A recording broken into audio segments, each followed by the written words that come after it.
이거 블랙박스 복원한 겁니다. 천천히 가고 있죠?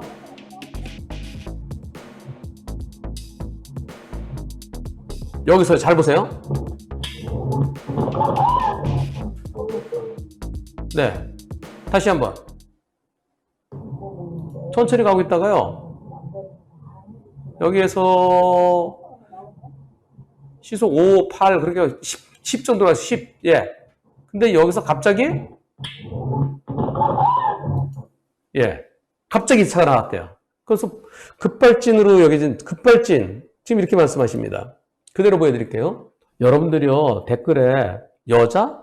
그것도 나이 많은 여자? 왜 급발진은 왜 나이 많은 여자들 뿐일까? 그렇게 비아냥거리는 댓글들이 가끔 있습니다. 그러지 마세요. 그렇게 함부로 그런 댓글 달지 마세요. 자, 그대로 보여드릴게요. 골목길에서요, 어머님께서 천천히 10km 이하로 진행 중이었습니다. 갑자기 시속 18, 21로 팍 튀어나갔어요. 그래서 주차되어 있던 차와 부딪혔습니다. 2010년이 오래됐네요. 10년이나 만 10년이 넘었네요. 폭스바겐 골프입니다. 사고 이후 서비스센터에 입고했지만 진단기기 확인 및 그 리더기 있잖아요. 리더기로 쭉 스캐너 같은 거요. 파형 테스트 이후 차량 결함이 없다는 답변을 받았습니다. 해당 블랙박스 영상을 서대문 경찰서에 제출했고요. 7월 7일 오후에 국가수에 사고 접수하고 입고되어 감정 중입니다. 폭스바겐 코리아에서도 알렸지만은 서비스센터 클라스 오토? 네, 그 지점장이 경찰서에 방문해서 차량 결함 없다는 주장만 했을 뿐 별다른 연락이나 사후 처리는 아직까지는 없는 상태입니다. 담당 조사관께서는 변호사 선임을 제안하셔서 해당 사건을 의뢰할 수 있는지 알고 싶습니다. 차는 이렇게. 이 급발진, 국가에서 밝힐 수 있을까요?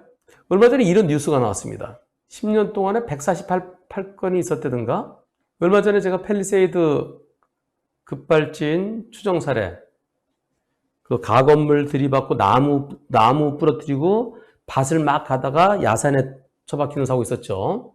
그거 올렸었어요. 그래서 급발진 의심 사례가, 요것도 제가 올렸던 거죠.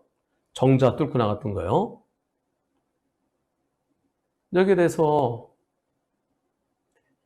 이제는 미국처럼 징벌적 손해배상 도입과 함께 자동차 결함에 대한 입증 책임을 제조사가 증명하도록 법을 개정해야 된다라는, 제가 맨날 그렇게 주장하죠. 왜냐하면 우리는 차 알못, 자동차 회사에서 차에 잘못이 없다, 완벽하다는 걸 그쪽에서 증명하도록, 그리고 입증 책임의 전환이 필요하다는 겁니다. 김필수 교수님, 대림대 급발진 사고 연구회 회장이십니다.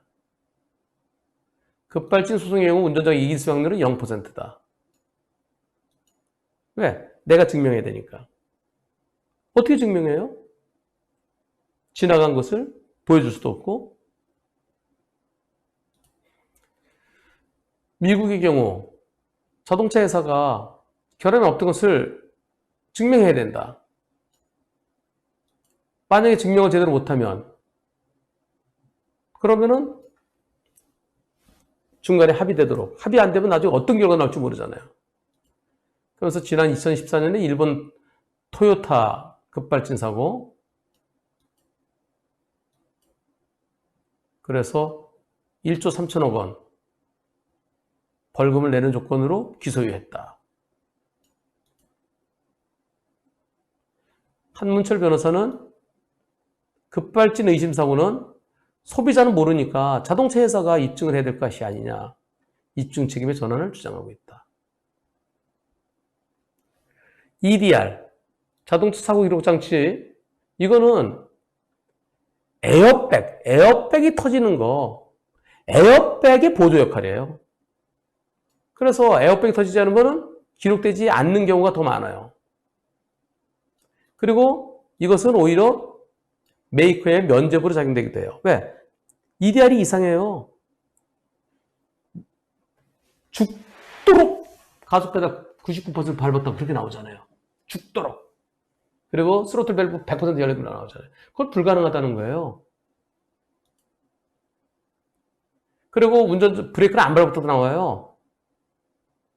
그런데 다른 데이터가 이상하게 나온다는 거죠. 지금 제가 데이터 계속 모으고 있어요.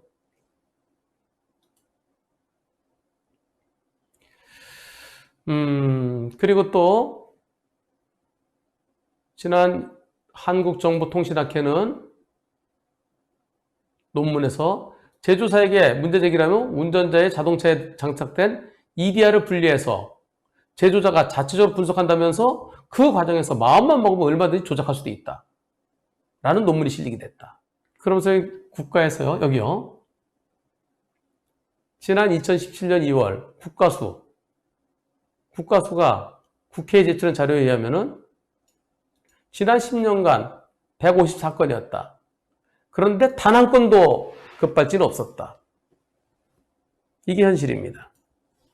국가수는 밝혀낼 수 없습니다. 바닷가 모래밭에 손가락으로 그림을 그립니다. 당신을 그립니다.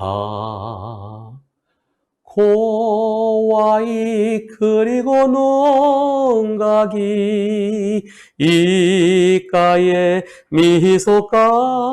미소까지 다 그려놨어요.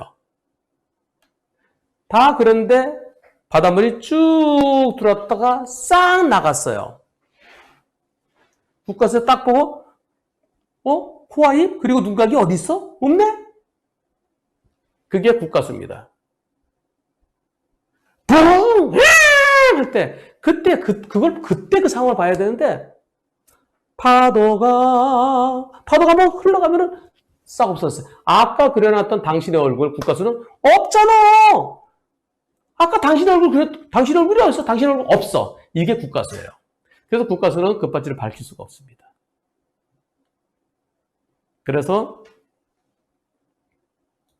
이 사고 국가수의 분석을 의뢰했다? 불가능합니다. 국가수는 절대 못 밝혀요. 코와이 그리고 눈각이 빛가에 미소까지 다 그렸지만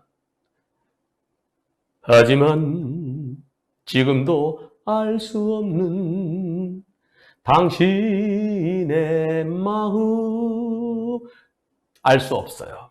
그래서 국가수는 절대 밝힐 수 없습니다. 그럼 민사소송하면 어떻게 될까요? 지금은 100% 칩니다. 왜? 자동차 잘못 있는 것을 증명하세요. 그럽니다, 판사가. 근데 증명을 못해요. 경찰은 국가서에서 자동차 잘못이 없다고, 잘못이 없는 게 모르는 거죠. 못 찾은 거죠. 있었을지도 모르는데 운전자 잘못일 수도 있고요. 자동차 잘못일 수도 있어요. 근데 국가서는요, 자동차 잘못 못 찾아요. 이미 파도가 한번 왔다 가면서 싹 지워놨기 때문에. 그럼 경찰은 어떻게 합니까? 국가서에서 자동차 결함 못 찾았대. 그럼 운전자 잘못이야. 이렇게 됩니다. 그리고 그것은 나중에 민사소송에서 절대적으로 불리한 자료가 되죠. 그 자료가, 국가서 자료가 없더라도 법원은 증명하세요. 자동차 잘못을 증명하세요. 내가 어떻게 증명해? 뭘 어떻게 알아? 저거 증명하려면 감정하고 그러는데 몇백만 원 갖고 한 1, 2천만 원 들 거예요. 자동차 뜯어봐야 되니까요. 그리고 질 겁니다. 그래서 민사소송 못해요. 급발진을 민사소송 하려면은, 급발진 의심사례, 급발진 추정사례 민사소송을 하려면은, EDR 자료가 엉터리다라는 것을 갖다가 그걸 증명해야 돼요. 사람이 아무리 미친듯이 밟더라도 99% 가속 페달 누르는 게 99%, 스로틀 밸브 100%, 그건 불가능하다. 그걸 증명하면은 브레이크 안 밟았다. 브레이크 노라고 돼 있어요. 오프. 그것도 가짜 아니냐. 그렇게 접근해 나가야 됩니다. 그래서 이 사건은 소송하지 마세요. 소송해도 못 이깁니다. 저는 지금 최근에 나온 자동차들의 EDR 자료들을 차곡차곡 모으고 있습니다. 차곡차곡 어느 정도 모아져서 때가 되면 그때 제가 소송할 겁니다. 저보고 소송 맡기려고 저한테 사무실에 전화 주셨는데요. 지금은 소송 못해요. 저보고 다른 변호사라도 소개해달라고 그러시는데 지금 소송해도 집니다. 지금은 아직은 때가 아닙니다. 이게 대한민국의 급발진 관련, 급발진 의심사례, 급발진 추정사례에 대한 현 주소입니다.